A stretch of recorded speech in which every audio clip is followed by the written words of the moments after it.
ce doare așa când te privești și aș vrea să mă arunc undeva departe să pot uita lacrima ta, obrazul ți-l alina. Oare aș mai putea vreodată să-mi pot ierta clipele rele când te alungam din viața mea? Poate încă greșesc, poate încă zâmbesc, poate încă mi-e dor de tine în dormitor.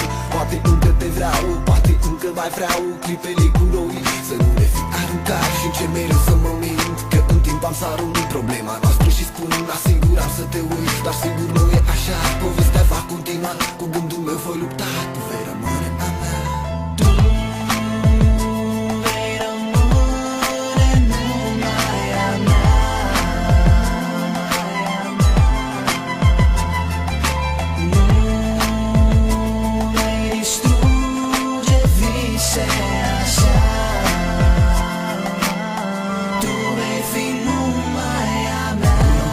Sunt eu, ți-am fost aproape, cu genele pe seară încet te mângâiam pe ploape. Sunt ăla care poate să fie altfel, personalitate fără doar și poate și caracter.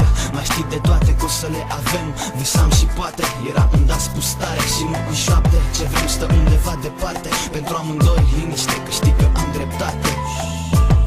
Nici dacă aș fi scris o carte, n-aveam cuvinte cât mi-e dor să îți arate. Vocea mea o să îți cânte în cap la noapte, știu. N-o să auzi decât că-ți spun șoptit că-i prea târziu acum. Dă muzica încet, ca să simți amintirea când te bate pe umărul drept. Dă muzica încet și nu uita, orice s-ar întâmpla, tu vei rămâne a mea. Tu vei rămâne numai a mea.